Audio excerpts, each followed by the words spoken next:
Hello guys! Ayan, magandang gabi sa ating lahat. Luzon, Visayas at Mindanao.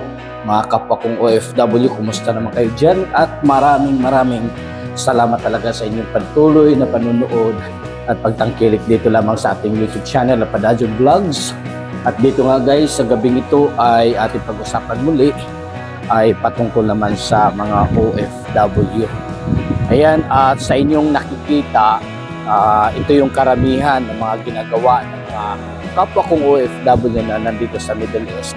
Kung saan nga ay pag mga day off ay kanya-kanya talagang gimmick kung ano yung mas pabor sa'yo o mas gusto mong gawin ay magagawa mo para lang kahit papaano maibsan man yung lungkot, yung pangungulila, yung kagustuhan mong umuwi ng Pilipinas pero wala kang kakayahan dahil wala ka namang naipon. So ito yung mga ginagawa namin, lalong-lalo na ako at saka sa kasama ko na mahilig magbike. So dito ay madalas namin ito dinadaanan, itong lugar na to. Dito yun ang mas malapit pa sa amin kasi malayo kami sa syudad. So mga 1 hour ang biyahe, kaya kami ay gumagawa na lang din ng paraan para kahit paano nga ay hindi kami makakaramdam ng lungkot. So, binabaybay ko ito at alam niyo ba guys, itong lugar na to, malapit ito sa sementeryo kaya nung pagkakataon nito ay ako lang mag-isa. Yung kasama ko kasi ay hindi sumama, gawa nga ng nag-alangan siya dahil nasa trabaho pa. Hindi ako makatawid-tawid doon sa kabila papuntang dagat kasi sementeryo ito sa gilid. Hindi ko alam kung kakayanin kong tumawid dahil matakotin nga ako. At ito, oras nga to mga bandang 5:30 na madaling araw pero hindi ko pa rin talaga kaya. So inintay ko lang yung umaga, mga 6 or 6:20 paano maliwanag na talaga at makadaan na ako. So habang nilalakbay ko itong kahabaan ng dagat ko na madalas namin ito binabaybay, dito namin ma-feel namin na komportable kami sa aming ginagawa, masaya kami sa aming ginagawa. At nakakalimutan namin pansamantala yung mga problema, yung mga homesickness na nararamdaman namin, yung pangungulila, lalong-lalo na ngayon ay darating ng Pasko. Ang hirap din talaga kahit ang tagal-tagal mo na mag-abroad, pero mararamdaman mo pa rin talaga yung pagkakamiss mo sa mga pamilya mo, sa mga kamag-anak, sa kaibigan, sa kung sino-sino, mga kaklase dito. So habang binabaybay ko to at makikita at mapapansin nyo, malapit na tayo nga sa dagat at itong dagat na to ay ang harap nito ay Red Sea, ang harap nito. So papuntang Egypt or Jordan, yun yung lugar na to, papunta doon. So na maraming mangingisda, mas maaga pa sa akin itong mga nandito kasi yun din ang kanilang libangan, yung pangingisda, yung pangangawil. At yung iba naman ay nakaupo lang, nagkakipagkwentuhan, ayan, nagpa-music at iba-iba talagang pamamaraan para lang talaga malibang yung sarili. So ayan, tinatawid natin to sa kahaba na ito kasi papunta tayo doon sa pinakadulo, kung saan nandun yung park. Pero yung park naman na nakita nyo na rin sa previous kong video o vlogs ay hindi nga basta-basta makapasok kapag hindi tayo pamilya o walang pamilya na kasama, o pag may mga babae bawal mag video. So limited lang talaga ang area doon sa pagkuha natin ng video. Kaya sa mga vloggers ko na kapwa na nandito sa Saudi Arabia, ingat lang din tayo sa pagpili o sa pag video kasi hindi naman lahat talaga is open, o hindi naman lahat ng nandito sa Saudi Arabia ay pwede mong kunan ng video. So dubling ingat lang tayo, lalong-lalo na kung makita natin o masagap natin yung babae, yung mga bata, yun ang pinagbawal sa pamilya nila. So dito na nga, na kasalubong ko to o na ko itong ating kababayan, nakakatuwa lang talaga. Ito yung pinakamagandang part sa OFW, na kapag kapwa Pilipino, na kahit hindi kayo magkakilala, na kahit hindi kayo nagkita o isang beses lang kayo nagtatagpo sa isang lugar, kapag Pilipino at narinig mo yung boses na Pilipino, ang saya lang, no? At saka talagang biso-biso, tapos parang ang tagal nyo na magkakilala kapag kayo ay nagkakausap na. So itong kababayan ko na taga Surigao, natutuwa ako dahil meron din pala dito sa lugar ko na may kababayan pala ako na taga Surigao.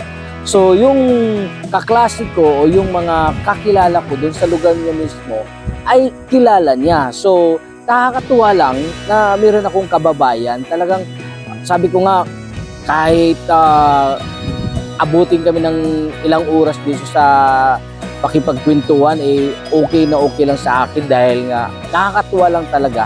Sarap sa pakiramdam na magkaroon ng kapwa Pilipino na nagkita-kita.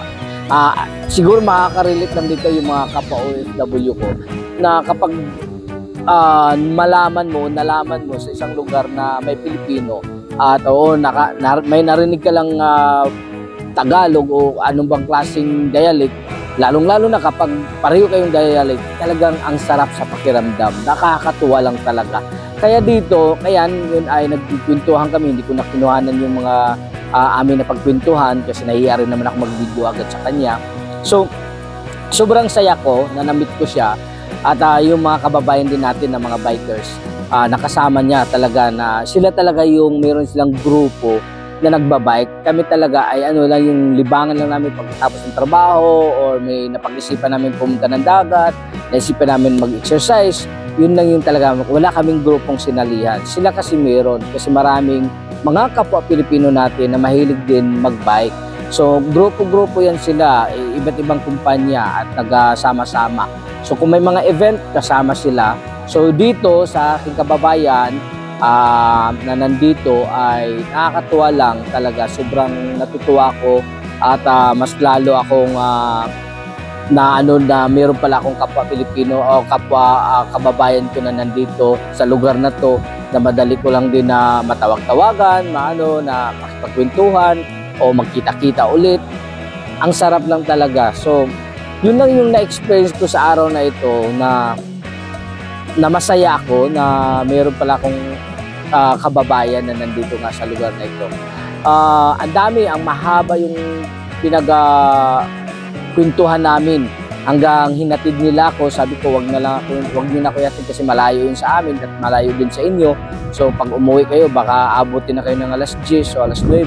So nakakahiya naman. So sabi ko, hanggang dito na lang. Pero hinatid pa rin nila ako. Yun ang nakaganda sa kapwa natin Pilipino. Talagang merong concern pa rin na kahit hindi kayo magkakilala, lang kayo nagkakilala, nandun talaga yung pareho yung vibes, kumbaga mas masaya, tapos andalin yung magkakaanuhan ng loob na akala nyo ang tagal-tagal nyo na magkaibigan, yung ganong pakiramdam. So yun lang yung buhay namin mga OFW, na ang liit lang ng kaligayahan namin, o ang kaligayahan namin ay hindi lang talaga nababase sa mga material na bagay. Kahit sa pakipag-usap lang, masaya na kami. Yung mayroon na kaming makwentuhan sa aming mga problema, sa aming pangyayari sa araw-araw, masaya na kami habang nakipagkwentuhan sa ating mga kapwa Pilipino. Hindi naman natin maiwasan din, sabi nga nila na mas maigi pa na hindi na natin magiging kaibigan ng ating mga kapwa Pilipino kasi yun lang din ang magpapahamak sa atin o sumisira sa atin o sisiraan tayo. Yun yung iba, karanasan din nila yun. Siguro nagkataon lang siguro na meron silang kapwa Pilipino na ganun ang mentalidad. So base rin naman sa akin, meron din naman, ilan din naman, kahit naman sa ibang lahi, meron din naman ganun sila. Pero yun nga, nakakasama lang din ng loob kung meron tayong Pilipino na ganun ang mentalidad. So ngayon ay sa aming pagtagpo o sa aming pagtatagpo, ang dami namin na pag-usapan, na pagkwentuhan, mga problema personal.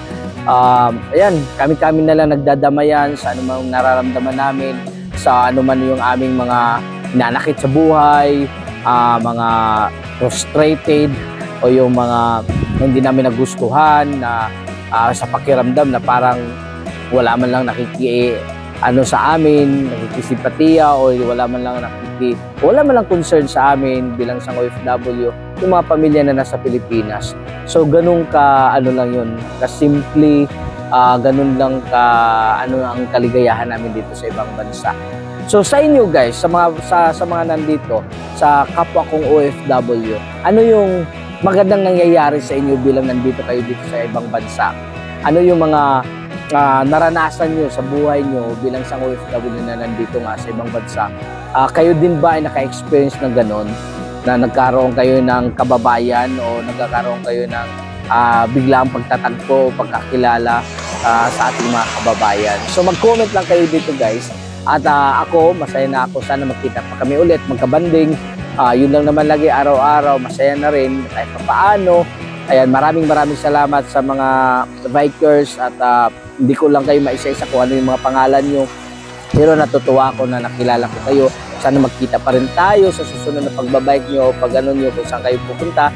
Sana may oras din kami para maka-join sa inyong grupo. Ayan, maraming salamat talaga. Bye, salamat sa inyo. At mabuhay po ang mga taga Surigao noon. Ayan, Surigao noon po kami, taga Mindanao, malapit sa Siargao. Ayan, at yun lang, Luzon, Visayas, Mindanao, mga kapatid OFW, maraming salamat sa inyong panonood. At sa mga bago pa lang na nandito, please huwag kalimutan mag-subscribe. I-click ang notification bell para lagi kayong updated sa aking mga bagong video na ina-upload. At huwag kalimutan, mag-share, mag-like at mag-comment na kayo sa Mampanig na Mundo. Mabuhay po tayong lahat, kapwa Pilipino. God bless. Bye-bye.